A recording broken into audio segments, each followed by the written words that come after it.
Dairy farm में सिर्फ नुकसान ही नुकसान होगा। Welcome to my new blog दोस्तों, शुभम की दुनिया में आप सभी का स्वागत है। तो आज हम एक ऐसे टॉपिक पर बात करेंगे जो हर एक डेयरी फार्मर के दिमाग में रहता है, नुकसान। सभी लोग यही पूछते हैं कि दूध का काम तो अच्छा है भैया, लेकिन नुकसान क्यों होता है। तो कई कारणों पर निर्भर करता है। तो आज हम उन्हीं टॉपिकों पर बात करेंगे। मैं आपको कुछ ऐसे कारण बताऊंगा जिनसे डेयरी फार्मर में सिर्फ और सिर्फ नुकसान होता है। तो कई सारे कारण हैं। सबसे पहला कारण होता है फीड मैनेजमेंट, मतलब कि खाने की गणित या मतलब उसका समझ ना रखना। तो फीड मैनेजमेंट इसमें देखो, जो गाय होती है उसका अगर जो देखा जाए तो खाना पीना जो है 70% तो उसकी खिलाई पे, फीडिंग पे हमारा पैसा लग जाता है। तो सबसे बड़ा, और दूध का रेट अच्छा नहीं मिलता कहीं कहीं पर। तो ये भी एक कारण है सबसे बड़ा कि हम हमेशा डेयरी फार्म लॉस में चलता है। सारे नहीं, कुछ जो इन बातों का ध्यान नहीं रखते हैं वही लॉस पर जाते हैं, बाकी तो अपना मैनेजमेंट अच्छे से चलाते हैं। तो फीडिंग, इसका एक हमें एक चार्ट बनाकर रखना है हमेशा। और क्या फीड देनी है, सस्ती फीड बाज़ार से नहीं खरीदनी है। वो होता ये है दरअसल में कि लोग खली, चोकर, बनैला, दुनिया भर की चीज़ें मिलाकर लाते हैं, खिलाते हैं, और उसका कोई हिसाब किताब नहीं रखते। वो खिलाते रहते हैं और उसका कोई एक हिसाब किताब नहीं रखते हैं। और तो उनका खर्च ज़्यादा हो जाता है और वो जोड़ गांठ नहीं पाते, ऐसे खिलाया करते हैं। तो इसका मतलब मैनेजमेंट बना कर रखना है कि हम क्या फीड दे रहे हैं गाय को, और अच्छी फीड बाज़ार से ले आओ, बाकी कुछ मत दो। एक अच्छी फीड ले आओ, वो दो, तो आपको प्रॉफिट रहेगा। दूसरी बात कर लेते हैं ब्रीड की, मतलब कि आप अपनी गाय अपने फार्म पर कैसी ब्रीड लेकर आए हैं। देखो, अगर आप अपने फार्म पर कम दूध देने वाली ब्रीड लेकर आए हैं, जैसे कि मैं बता दूं कि जैसे 20-25 लीटर वाली गाय ले आया, 20 लीटर 15 लीटर वाली सस्ती गाय, सस्ती भैंस है गाय जो दूध नहीं देती, दूध देती हैं बहुत कम मात्रा में देती हैं। तो मतलब क्या है, खाती उतना ही है और दूध देती है हमें कम। तो एक सब हाथी जैसा मान लो कि मतलब हम पाले हुए हैं, खिला तो खूब रहे हैं, लेकिन दूध उतना ही आएगा क्योंकि उनकी कैपेसिटी कम है। तो एक फॉर्म स्टार्ट करने पर एक अच्छी ब्रीड भी अपने पास होना बहुत ज़रूरी है। अगर अच्छी ब्रीड पे काम करेंगे तो प्रॉफिट में रहेंगे। और होता ये इसलिए है क्योंकि हम लोग क्या करते हैं कि सस्ती गाय लाते हैं। देखो, जितनी फीड 20 लीटर वाली गाय खाती है उतनी उससे 19-20 खाएगी 35-40 लीटर वाली। ज़्यादा अंतर नहीं आता, कोई दुगना का अंतर नहीं है, 19-20 का अंतर आता है। और खाती लगभग उतना ही, भाई चारा उतना ही पड़ेगा, हरेरी उतनी ही पड़ेगी, और बाकी सब रख रखाव उतना ही होगा। और अगर जो बीमार होंगी तो खर्चा उतना ही आता सब पे, मतलब टोटल ओवरऑल उतना ही है। बस फीड थोड़ी हमें ज़्यादा देनी पड़ती है 35-40 लीटर वाली गाय को। तो बेस्ट यही रहता है कि हाई मिल्किंग गाय फार्म पर होनी चाहिए, जिससे प्रॉफिट रहने के चांस हमेशा ज़्यादा रहते हैं। क्योंकि वो बता रहा हूँ ना, अंतर ज़्यादा नहीं होता। वही 20 लीटर वाली गाय में और 35-40 लीटर वाली गाय में खाती उतना ही है, जैसे मैंने बताया। तो ये भी एक ब्रीड का बहुत बड़ा, फ्रीड का मतलब बहुत बड़ा वो रहता है कि हम किस किस नस्ल की गाय और कैसी है गाय लेकर आएँ। हाई मिल्किंग गाय बेस्ट रहती हैं। अगर जो सस्ती मद्दी गाय बाज़ार से ले आएंगे तो आगे चलकर आपको सिर्फ और सिर्फ लॉस ही लॉस होगा। हाँ, तो अब उसके बाद बात करते हैं मैनेजमेंट, मतलब हेल्थ मैनेजमेंट। अब हेल्थ मैनेजमेंट देखो, जैसे अगर जो आप गाय फार्म पर ले आएँ तो उसके बाद अगर एक भी गाय अगर आपकी बीमार पड़ गई तो आपका जितनी सेविंग महीने खांड की होगी, महीने 2 महीने की, सब उसी में चली जाएगी। जैसे थनैला हो गया, कई सारी बीमारियां हैं, मैं कितनी बीमारियां बताऊं। थनैला, LMP, MMP, मुंह पका, खुर पका, बहुत सारी बीमारियां ऐसी होती हैं। अगर उनमें से कोई एक गाय पर हो गई तो सारा रूटीन गड़बड़ हो जाता है डेयरी फार्म का। तो ये सब चीज़ें होती हैं। प्रॉफिट सबको दिखता है, लेकिन प्रॉफिट होता है या नहीं, ये आपकी कई बातों पर निर्भर करता है। अब मैनेजमेंट के, जैसे मैंने आपको कई सारे पॉइंट बता रहा हूँ, इन सब पे निर्भर करता है। तो अगर गाय की हेल्थ ठीक है और इसमें एक सबसे बड़ा हेल्थ पे ये इशू आता है कि गाय समय पर कंसीड ना करना। जैसे मान लो गाय हीट में आ गई या हीट में नहीं आती, कभी कभी समय पर हीट में नहीं आती, तो वो भी एक दिक्कत बनती है कि लो अब हीट में नहीं आ रही है, उसको दूध खिला रहे हैं, खिलाते जा रहे हैं, तो भी एक लॉस का ही वो होता है कि हाँ, लॉस तो होगा ही जब खिला रहे हैं और प्रॉफिट उससे आ नहीं रहा। हीट हो अगर चलो मान लो हीट में आ गई, कंसीड नहीं कर रही है, तो ये सब दिक्कतें आती हैं एक फार्म पर, डेयरी फार्म में, कि हाँ भैया लोग बताते लोग कम हैं लेकिन आती सब में। जब फेस करोगे, जब आप खोलोगे तब पता चलेगा। उससे अच्छा है कि आप पहले ही जान लो। तो अब समय पे ना कंसीड करना या फिर कोई बीमारी होना, ये लॉस के ही संकेत होते हैं। लॉस होता है इनमें तो ये सब नुकसान के कारण है। मतलब कि अगर कंसीड नहीं कर रही है, कंसीड नहीं करेगी, खाती रहेगी तो मतलब नुकसान तो, ये दूध नहीं देगी तो नुकसान हो ही रहा है। तो ये सब नुकसान होते ही हैं डेयरी फार्म पर। अब उनके लिए क्या किया जा सकता है कि अच्छी फीड, अब लोग अच्छी फीड खिलाते भी, जैसे कंसीड करने के लिए लोग कहते हैं अच्छी फीड खिलाओ, अच्छी फीड खिलाओ। तो अच्छी फीड खिलाते हैं तब भी, पर गायों में कोई कभी कभी टॉक्सिन वगैरह आ जाते हैं, उसकी वजह से कंसीड नहीं करती है।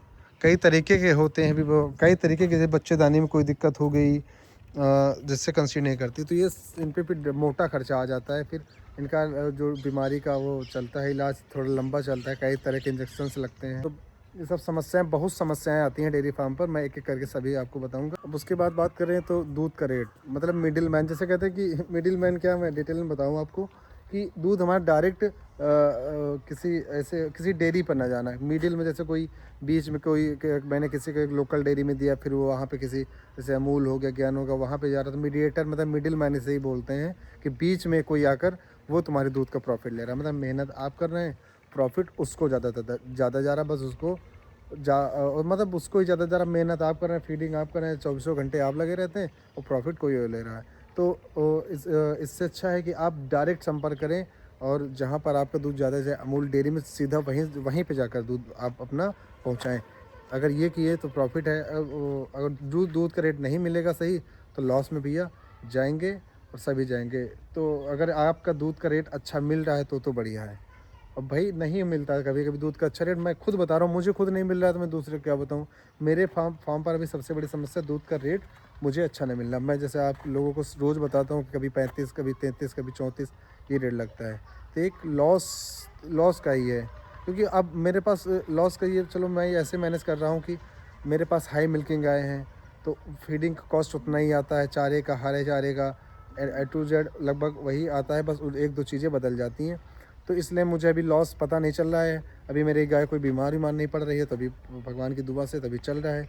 लेकिन दूध का रेट मुझे भी अच्छा नहीं मिल रहा है। मैं जो तो दूध का रेट नहीं मिलता सही। तो अब अगर कोशिश करें कि आप सीधा कस्टमर तक दूध पहुँचाएँ, सॉरी, दूध अगर कस्टमर तक पहुँचाएँगे तो प्रॉफिट होने के चांस 70% ज़्यादा हो जाते हैं।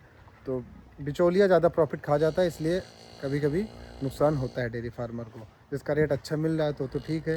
फिलहाल मैं बता दूँ 50 से 60% रेशियो ऐसा रहता है डेयरी फार्म में कि जिसका दूध का रेट नहीं अच्छा मिलता।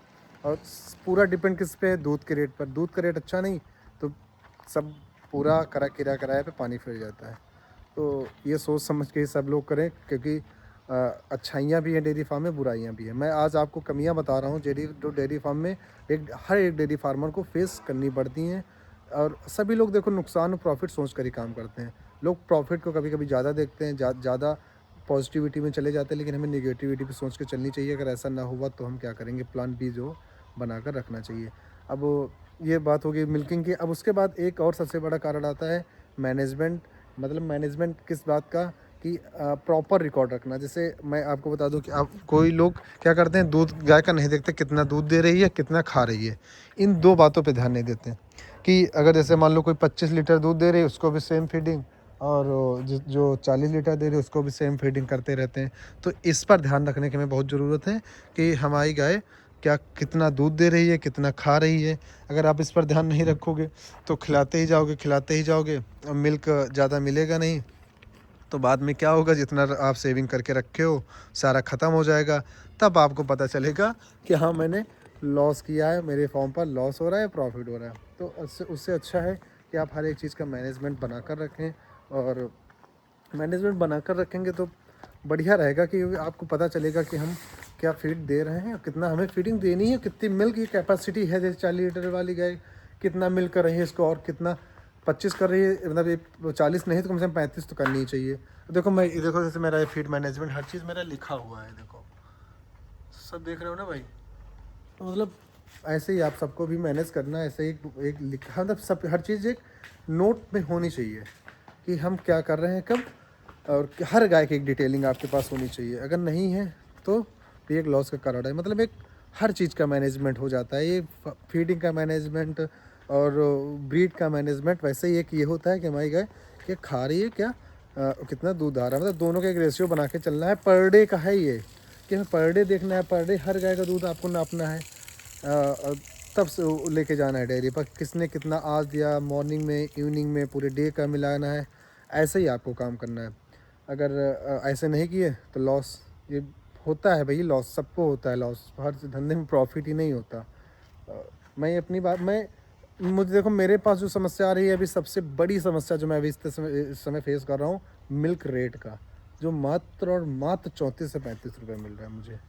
ये बहुत बड़ी समस्या। मैं सोचता हूँ, देखो मैं कुछ नया करूँगा। मुझे कई लोगों ने एक लोगों ने सजेशन दिया है इंस्टाग्राम पे ही, मतलब मैसेज किया था उन्होंने कि आप भैया मार्केट में निकलिए और घर मतलब घर घर तक दूध पहुँचाइए, अपना प्रचार कीजिए, पेपर में टेम्पलेट वगैरह बंटवाइए। अच्छा, मुझे उनकी सोच अच्छी लगी, मैं उस पर काम करूँगा। थोड़ी मेहनत है, मैं घर जाकर अगर दूध दूंगा तो मुझे कम से कम 65 से 70 रुपये लीटर मिलेगा। मैं वही अब ट्राई करूँगा। तो अब उसकी बात कर लें कि अब ये मिल्क रेट के बाद एक और सबसे बड़ा कारण होता है कि अब जैसे बीमारियां, टीकाकरण जैसे क्या हो गया, बीमारियां आने से पहले टीकाकरण करा लेना। नहीं लोग कराते हैं भाई, काफ़ी लोग लापरवाही के चक्कर में, लापरवाही हम कैसे आपको बता दें, जैसे कि लोग ध्यान ही नहीं देते ज़्यादा कि यार चलो ठीक है लगवा लेंगे। लेकिन जब गाय उस हालत में आ जाती है, जैसे कोई बीमारी हो गई, जैसे मानो उन्हें LMP का और मुपका, MMP, इन सब के टीके लगते हैं और मैंने टीका नहीं लगवाया। अब उसके बाद जब गाय में बीमारी हो गई भैया, तब क्या करेंगे, अब टीका लगवाओ। उसका इलाज पता है कितना महंगा है भाई, बहुत महंगा इलाज, और लंबे समय तक चलता है। इलाज तो लंबे समय चलता है, गाय तो ठीक होती है, लेकिन सबसे बड़ी दिक्कत क्या आती है, गाय हमेशा के लिए दूध घटा देती है भैया। जैसे थनैला हो गया, अगर जो LMP हो गई, खुरपका हो गया, इनमें इतना बुखार आ जाता है गाय को कि हमेशा के लिए अपना दूध घटा देती हैं। तो उससे अच्छा बेटर यही है कि हम पहले से अपना एक बनाकर चलें कि हमें कब किसका टीका लगवाना है। और मैंने टीके की कुछ जानकारी भी आप लोगों को दी है कि कब कौन सा टीका लगवाओ, और ज़रूर लगवाओ। मतलब कि ऐसा नहीं कि बीमार होने के बाद हमें प्रिपेयर करना है, पहले ही प्रिपरेशन हमें रखनी है कि भैया कि हम कि ये चीज़ समस्या आ ही ना हमारे फॉर्म पर, तो पहले ही आपको तैयार रहना है।